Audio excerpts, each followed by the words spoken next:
Hello everyone. This is Bill Samuel in Mountain Brook, Alabama,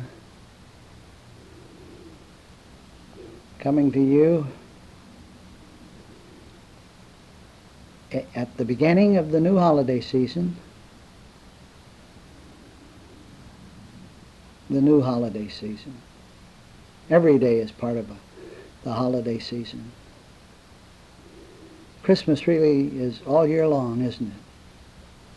Someday we're going to have a Christmas month and a Thanksgiving month and a new beginning, a new now month. And our holiday season will last for 3 months instead of 3 days. Well, my mail lately has been concerned with basics, and I'd like to perhaps discuss them just a little bit. We're all interested in the secrets of life. And when one seeks the secrets of life, the secrets of the universe, the secrets of science or of arithmetic or of God or of anything, in reality he is searching out the vistas of his own identity. Those who know this are the ones who find the true answers. And all the answers they find are invariably simple, not complicated, not arcane, nor abstruse, nor mystical. Now, those who do not know that the search for truth is really a quest for one's own identity, inevitably find their answers in the more complicated places and ways of their own making,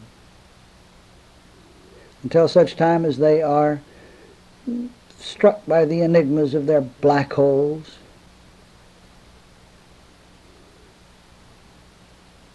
The experience of mankind presently is growing more frustrating every day.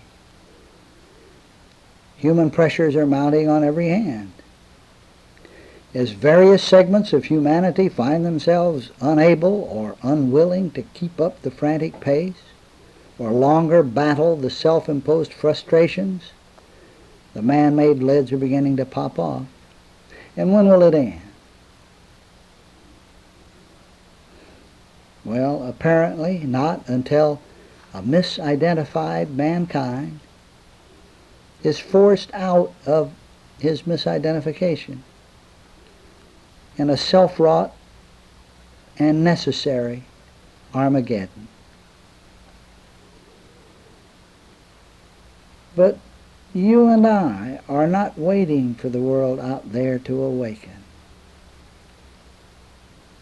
We leave the unawakened world, the struggling world behind. We let it go. We rise above it, so to speak, by the simple willingness to put God first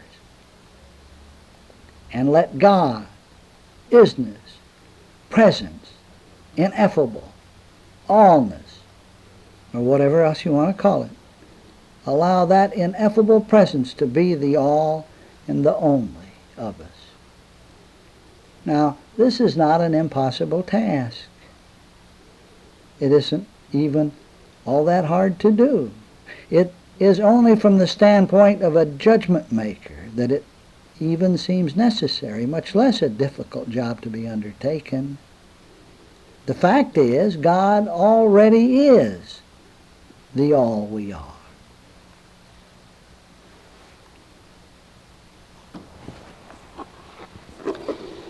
It is not difficult to stop judging everything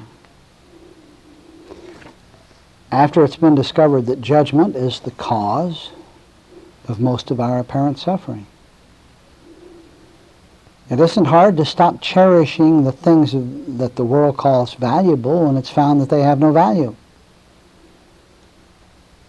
It is not impossible to stop feeling a sense of personal responsibility when there is no real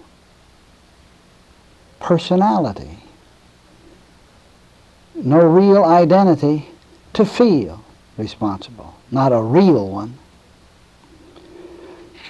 Friends, when the final statement concerning God is made, however it's made, well, it will be supremely simple. When the last words about reality are written, whoever writes them, they will not be an academic presentment or a mysterious metaphysical maze requiring much musing, meditating, and persevering study. When finally it's made clear to humanity what it must do in order to come out and be separate from its frustrations, I know this: the doing will not be difficult. It will not be an arduous path to follow. Neither will it be a step-by-step overcoming. It will be neither a putting off nor an awakening, not even an awakening, though, of course, it is difficult to speak of it, to use words of it in any other way. When the final statement is made,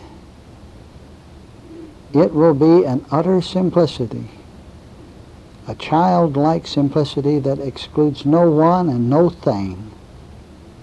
The last instruction for a doing will be a quiet, simple, undemanding demand for no more effort at all. The simplicity of reality, deity, isness, ineffable presence, whatever you want to call it, is the effortless being of total perfection, which is here and now already the exclusive fact of existence. At the moment, mankind believes the knowledge of God is limited to a very few, if any. According to the religious systems of the day, the blessings that a knowledge of truth bestows upon suffering humanity, and those blessings are experienced only by those who belong to this or that secret order or church, or those who study this or that philosophy, only by those who overcome, who struggle, who strive, who contend, who demonstrate, who experience illumination and all that bunk, or who take drugs. Hocus pocus, hocus pocus. We leave and let go the human sense of things, the judged sense of things, and happily discover that we also leave complexity. We return to the deific identity, awareness itself, and find ourselves in a garden of tender simplicity where there is no concern for good or evil, where there's no talking serpent who makes us give values to everything. Things that are seen are simply seen, and they're seen without a critical analysis, and they are seen without a misevaluation. Here, experience and awareness and experience are one activity. Belonging to whom? To me? To a me sense? No. A one activity belonging to the ineffable presence, God. Here, awareness is God's self-perception. Therefore, it's God's responsibility. Let me say that again. With this realization, awareness is God's self-perception going on. Therefore, it's God's responsibility. We feel the weight of the world taken from our shoulder. We rejoice with a new joy. And we recall the promise of old. Come unto me, all ye who are weary and heavy laden, and I will give thee rest.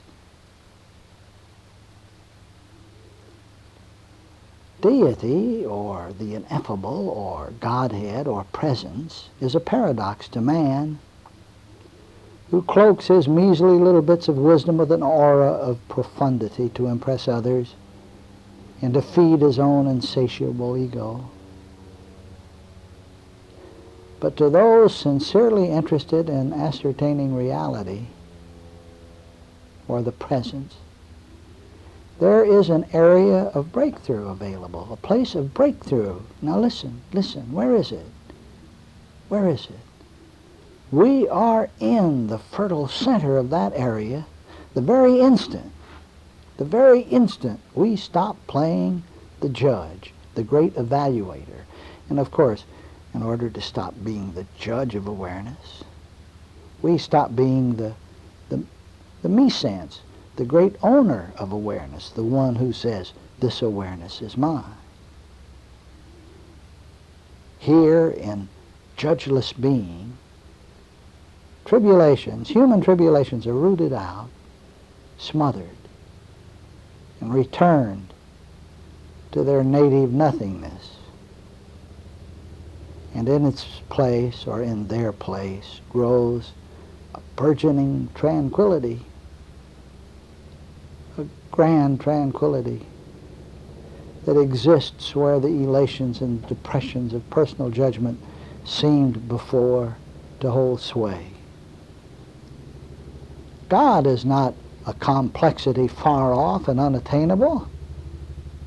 The presence, the ineffable, is available. Else, presence would be a plum, pluckable only by the plucky few who have the wherewithal to plow through many an ancient volume of forgotten lore, volumes of witchcraft and transcendental bunk, and even those scholars only touch the hem of truth's garment. Reader, presence, ineffability, is felt as an, felt as an enlightenment, as a breaking through, as a lifting, as a gentle rest, as a rolling up of the scroll, as the lessening of a load, as peace and happiness. And these words are but poor sounds to signify the simplicity of God, not the complexity of God, not the mysticism of God, not the great metaphysical paradoxes of truth, but the tender simplicity of the presence. Happiness comes with a letting go, not a taking on. By ending concern, not developing more. The unencumbered, those who live just as gentle awareness itself, like children, enjoy the now without worry over yesterday or tomorrow or next year.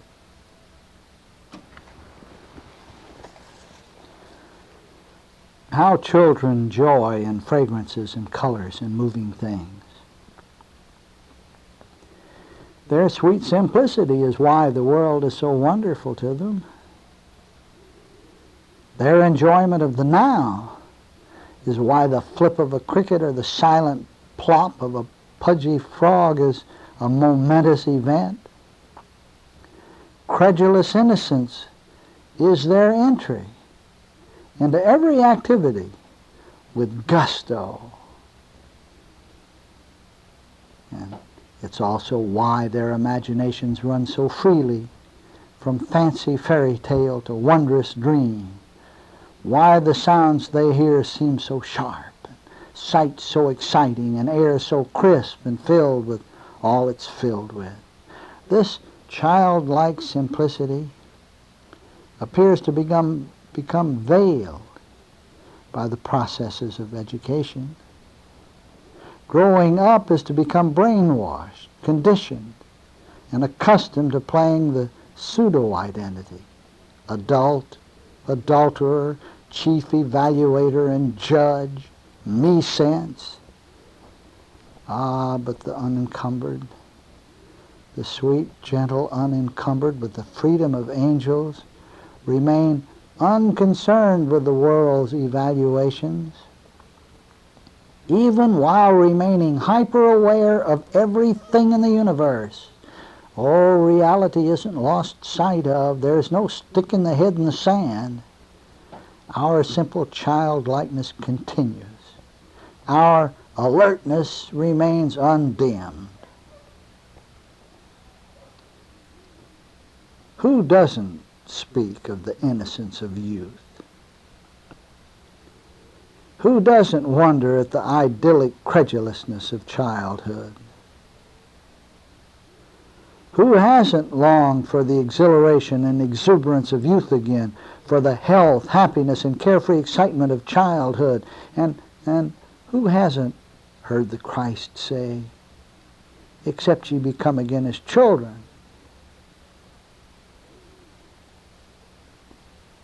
Listener, you can become as a child too, and do it without appearing foolish, without ignoring home and family, without withdrawing from society.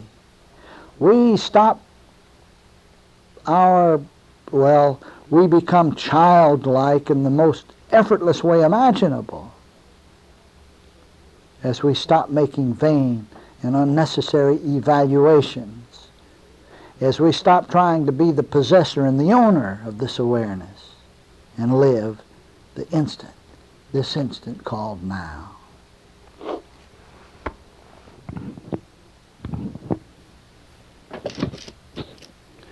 Let me talk about identity just a moment.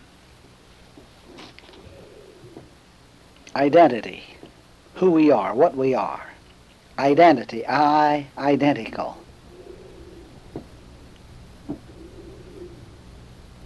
The search for truth, in essence, is a search for the real identity, the genuine identity. Ultimately, that search for the genuine identity is a search for God, because we find out that God is the only identity on the scene. But let's come back home to right here, right now, which inevitably includes a me sense, the me who is listening to a tape recording, or the me who is talking into a microphone in the process of making a tape recording, the me sense. What is the me sense identity? The me sense identity is the one we've lugged around with us from the beginning. The me sense identity is the one that never knows what to do. The me sense identity is the one that does too much or doesn't do enough, that eats too much or doesn't eat enough, that exercises too much or doesn't exercise enough, that says the right thing or the wrong thing, that makes the right investment or the wrong investment, that stands up when it should sit down and sits down when it should stand up. The me sense identity is the one that's a few days and full of trouble. Well, what about this me sense? Well, one thing we know about the me sense is that it seems wrapped up in a body that has 2 feet and 2 hands and a head and eyes and ears and all that sort of thing. The me sense is contained within a body that goes by a certain name: Bill, Rachel, Mary, John, Jesus. The me sense seems to be limited in time and space. It always occupies a point in time and space. The me sense always says, I am here, and you are over there. The me sense is bound by time. It says, I was born on such and such a date. I will probably live so many years. I am at present so many years old. And the me sense says, my well-being hinges on how well this body feels, how well it is attired, and how many dollars it's got in the bank.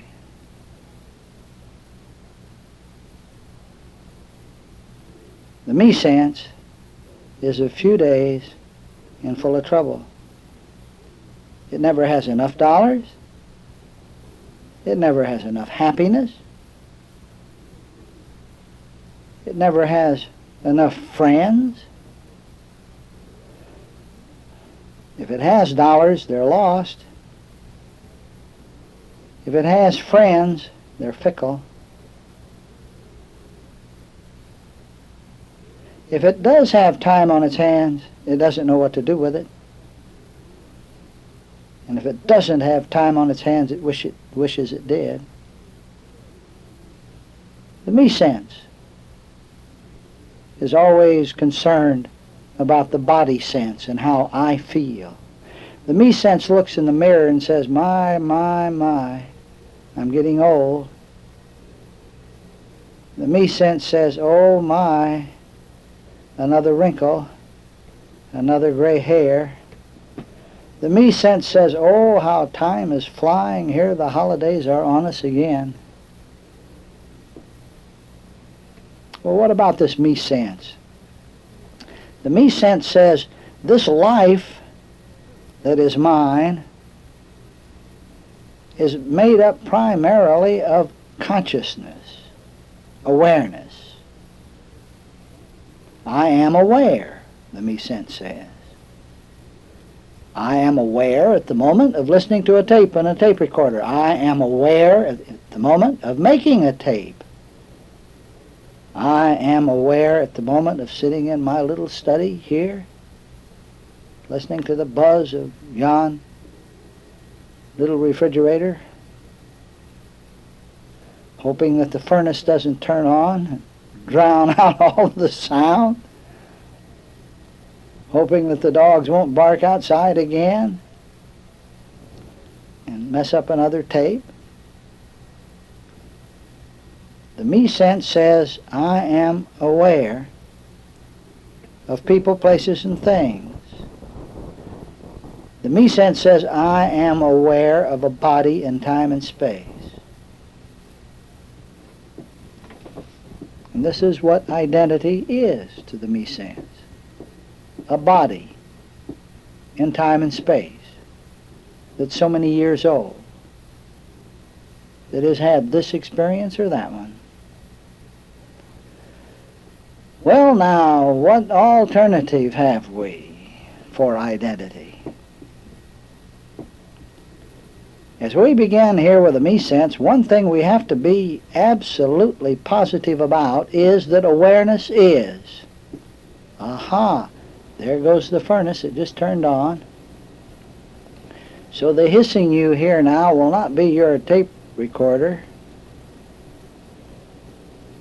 albeit you may have been listening to some hissing that was your tape recorder, that you could eliminate by cleaning the head and demagnetizing the head. But the buzzing you're hearing right now is the heater, the furnace that has just turned on. Here at Woodsong, on this chilly November afternoon, And I hope it won't drown me out, but if it does, you'll not miss much. We were talking about the me sense, which isn't much to talk about. But let's define what the genuine identity is right here at the moment. The me sense says, I am aware, because if the me sense couldn't say, I am aware, the me sense wouldn't exist at all. Because awareness is absolutely essential for life. As a matter of fact, the me sense says awareness and life are synonymous terms. I am aware. I am alive. This living is awareness going on. And it all belongs to me. As the words of the song go, it all belongs to me. And who is the me? Why, to the me sense, me is the one who owns this awareness that is aware right here, right now, listening to these words. Now, when the answer to identity has been found by what we call the lights of the world, the prime movers,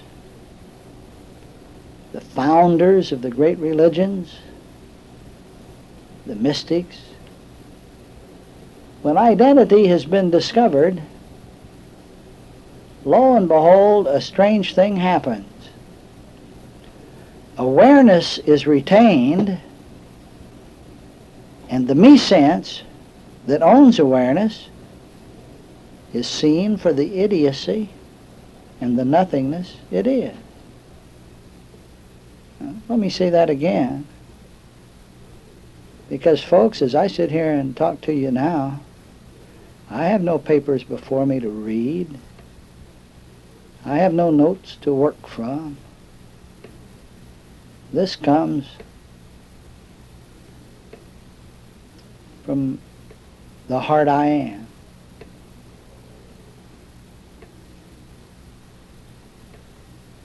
When identity is discovered, awareness is retained, but the me sense is let go. Right here, right now, awareness listens to the words on this tape recording. Awareness hears. Awareness sees. Awareness feels. All the seeing that has ever taken place is taking place within this awareness, right here. All the hearing that has ever taken place or ever will take place takes place right here within this awareness. We can't get outside this awareness to make certain that any hearing takes place anywhere else, or that any seeing takes place anywhere else, or that any feeling takes place anywhere else. So awareness then is basic, but as I say, the me sense is let go. The me sense, that which says, this is my awareness. Who is this one who says, this is my awareness? Who is it? Is it the body? We say, well, yes, of course it's this body. Awareness belongs to this body. But has that view of life accomplished anything? It seems to have brought the world to the brink of absolute destruction. It seems to have been searching for happiness for, lo, the 10,000 years past, but having found none, it grows old and weary and aches and says, my time is short. The me sense that is a few days and full of trouble has been disparaged by all the lights of the world. We've been told to let it go, to put it off. So the me who says this is my awareness is just a concept. Who says it belongs to the body? Because the body is included within awareness. The only place one is conscious of a body is within awareness. Without awareness, there would be no consciousness of the body. Where do we see the fingers and the toes? Where do we see the face in the mirror? Where do we see the protruding belt line or the sagging bust line? But within awareness. Awareness is the primary, and that which it includes. Please. Awareness is the primary, and that which it includes are its qualities and attributes. So the me sense, then, is a fiction, a fraud from the beginning. And we can, this moment, right here, even now, as we listen to the tape machine making strange clicks in the background, we can even right here let go the me sense. And what does it leave? It leaves awareness on the scene. We retain awareness and let go the me sense.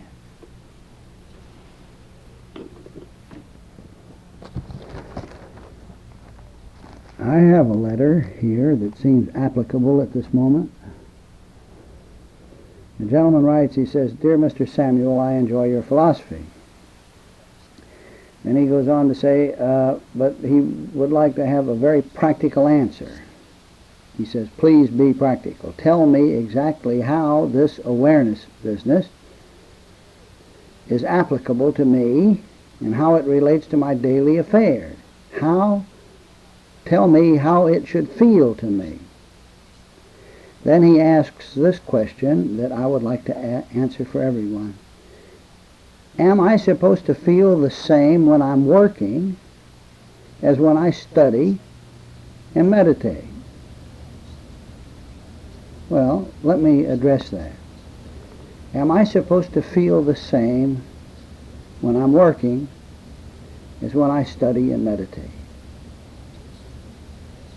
Now listen gently. Please just listen gently with a heart. When one takes hold of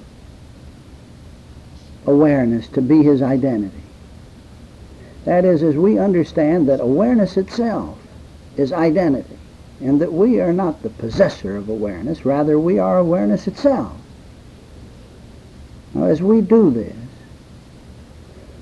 we begin, and I must say that it's a slow beginning, but it's a consistent, persistent beginning that continues. We begin to experience a practical and tangible and very obvious absence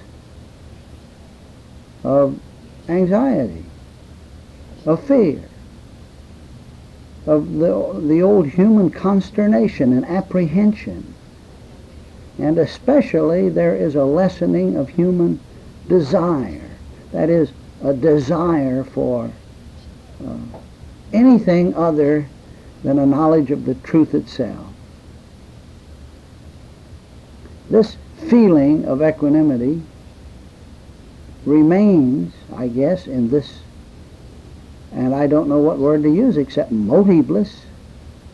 This is the term that the Oriental has given it, but awareness remains in this motiveless state for just a time. And then it slowly blossoms into quite a new dimension that has an entire new set of sensations that I don't know how to describe it except to call it peace, my peace. And there is less family disharmony. You know, we still see trees and flowers and things. Our children still appear to go through all of the growing pain. We still have to discipline them if they appear to need it. And yet, all we do, all we see, all we experience, when we live as awareness itself, begins to be experienced within some redolent atmosphere of peace, of satisfaction, a sense of all rightness, a sense of peace or tranquility. And we find ourselves knowing the meanings of things that we've never known before. We find ourselves watching others, knowing their motives even before they speak. And we find ourselves knowing what to do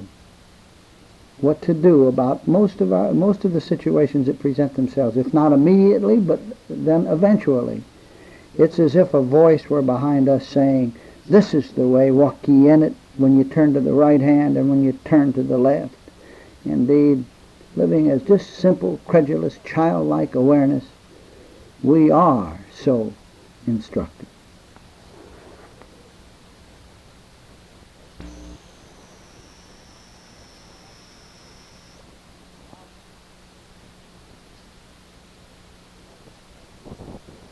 We've all heard about the old man who was to be put off. Well, the old man and the me sense are the same one. The old man is simply that one we believe ourselves to be when we consider ourselves a point in time and space to whom awareness or life has been given. We let that one go when we take life, awareness, to be who and what we are, and dismiss the concept of ourselves as the one who owns it, as the one who contains it within himself. And it seems to me that it is well to repeat that we are always concerned with one awareness, this one right here.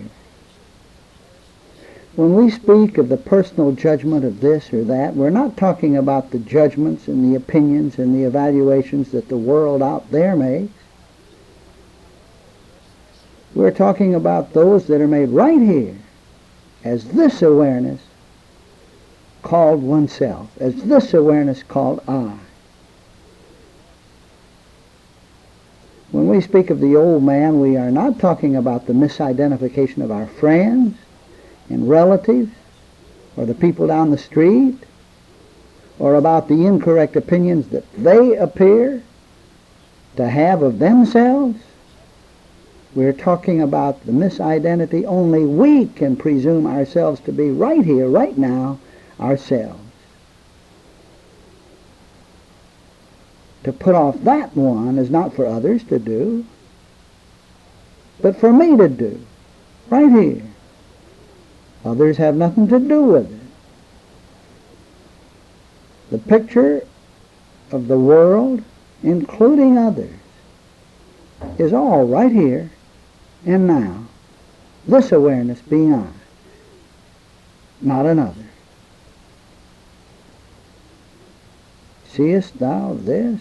The fabled last judgment, the great fabled last judgment takes place here, right here, as I be awareness, I, instead of the container of it, the possessor of it, the owner of it. As I live as simple, credulous, childlike, gentle awareness, and not the possessor of it, the grand custodian of it.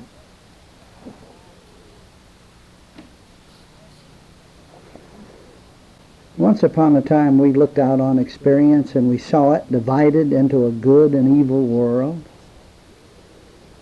We took sides. We chose to fight with the right against the wrong. And we took up the cudgel. And as valiant soldiers marching to war, we undertook to slay the dragon and to heal the world. We shouted to our universe, "This is the way, walk ye in it." Well, now the circle nearly closed. We see that all we see is precisely as it should be. We see that the levels of education, even as they appear, are neither right nor wrong, good nor bad, material or spiritual or real or unreal, a dream or any other such thing. What are they? What are they? Why, they are perfect images, just being perfect images. Isness, amness, I-ness, being, isness, being exactly what they are. But who am I? Who am I? Why, nothing of myself. Awareness is being aware of all that God is mindful of. And this awareness, right here, right now, is busily perceiving the infinity of perfect being. This is who I am. This is what I, identity, am, and what I'm doing, nothing else. And the awareness, the consciousness, listening to these words, is the self-same awareness. The self-same awareness, God awareness, and naught else. Comprehendest thou this? Of course you do. Of course you do.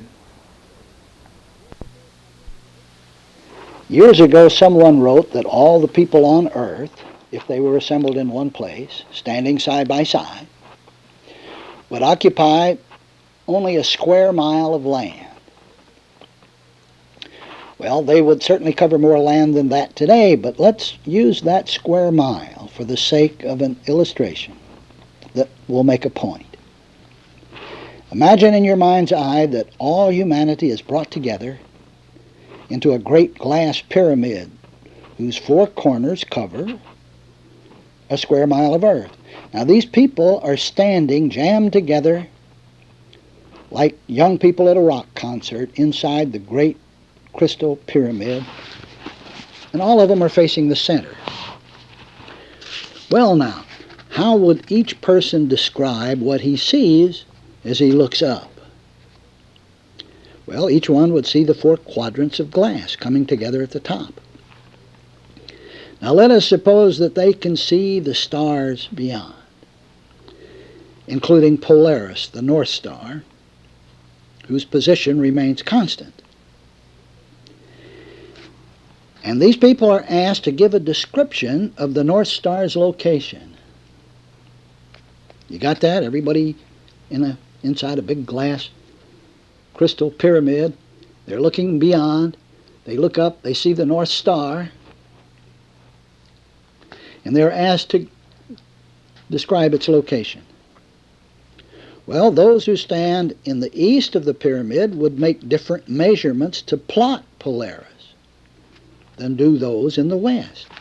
As a matter of fact, everybody down there, every man, woman, and child would have a slightly different version of the North Star's location relative to the great glass panels that come to a point up above them. Therefore, each person within this glass pyramid represents a unique point of view. Now, next, suppose that certain creeds and dogmas about the star's location have developed through the centuries. The east side view of things would certainly differ. They would be different from the west side. Well, now, can't you see how religious ideas, all pertaining to the same Polaris, the same God, but seen through the eyes of differing cultures, have developed through the century? Well, now, we have worldwide communication that is linking us up, and we're beginning to see these strange differences. That the Muslim has a point of view, that the Christian has a point of view, and the Jew still another point of view.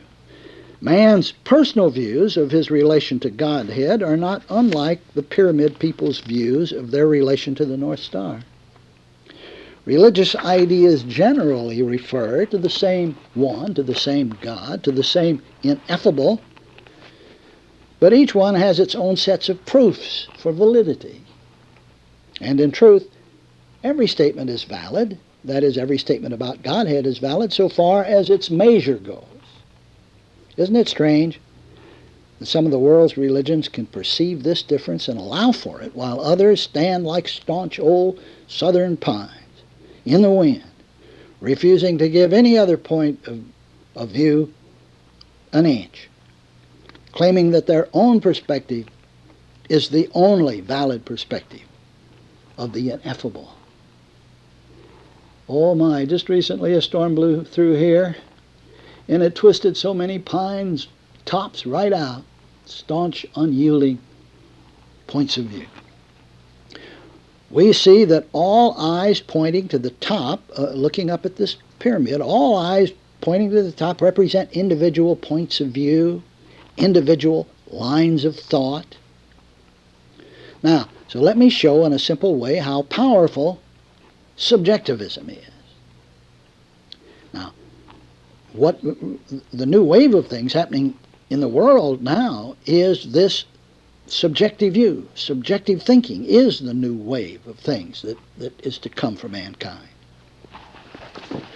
Well, now, one person, just one person down there, having learned the top-down method of thinking and comprehending, which is the basis for subjectivism, is like a person in that glass pyramid who's broken away from the masses and he's climbed up to the top of the pyramid.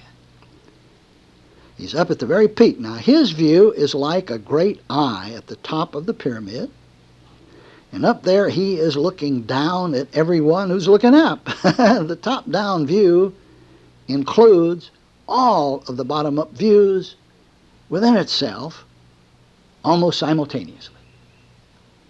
That is, if everybody is looking right up at the point of the pyramid, and there is a great eye there at the top looking down, the top-down view includes all of the bottom-up views. The top-down view is quantum, whereas the bottom-up view is individual. Now, this is the advantage of subjectivism and its comprehension that the world exists within awareness. Subjectivism is to human thought what quantum mechanics has become to physics. Today we see the leading edge of science on the brink of discovering the subjective idea. They have found that the experiment is tied to the awareness that observes the experiment. Well, that's a start. Today we have science backing into God, discovering God, and afraid to admit it, afraid that their own colleagues will criticize them for admitting that they have backed into a totally new, marvelous, top-down view of things. Science will discover the power of subjectivism, I think, before religion does. And certainly before so many of the metaphysicians who claim to know it already, but they don't know what to do with it. We guess the scientist will know because his arithmetic will suggest and then insist and cause him to prove. Prove me now herewith. Well, now, does the eye at the top quarrel with the opposing views at the bottom? No. It understands the basis for the difference of opinions. And it understands the holistic reasons for mankind's behavior. Oh, but the top-down view would certainly object if one of the groups along, let's say, the eastern or the western wall went to war against its opposite numbers over on the other side in the name of a creed or a dogma or a holy book. So what do? We discover the child within ourselves. And that child takes us more or less quickly to the top of the pyramid, to the view that includes all views within itself. Down on the sandy floor of the pyramid, extremism in the defense or the promulgation of anyone's holy book and or bottom-up view of the ineffable causes men in black to make strange utterances in the name of localized views of God and to call for holy wars that could destroy civilization. Now, on the floor of the pyramid, one hopes that won't happen. But from the top, one sees that something must happen among the warring, unloving throngs to call attention to the child's top-down view that understands and forgives. Well, the prophets have all said to a man to look up willingly, or be forced to look up in some kind of a personal anguish, personal Armageddon. 2,000 years ago, Christianity came along to say, let that mind be in us which was also, or which is also in Christ, which is the subjective view of things. But just look how Christianity's dogmatic creeds are warring among themselves. Not just Christianity's, but all of the religious. They're all warring among themselves. Whatever happened to the child's view that Jesus and others gave their lives to tell about? We get the top-down view, and then we live it down on the sandy floor of life, right here in the objective view of things. How do we do that? Well, we find the child within ourselves, and we run with it. It's the child within ourselves that breaks away from the mass and climbs that glass pyramid and says, I want to see what everybody is looking at. I want to go up and see it for myself. We find that child that's in us. It's here, right now. And then we run with it. We publish peace. That is, we tell people of our own knowledge of this child within, just as we've been admonished to do. We finally understand the exclusivity and arrogance of unyielding creeds and dogmas that discourage the individual's climb to the top of the pyramid. We see why the objective views have labeled subjectivism silly solipsism. And subjectively from the top, we can see that one with God is a majority. And so the world unfolds within subjective consciousness, within this divine awareness that is us right here, right now, listening to and being these words. This is the end of Side 2.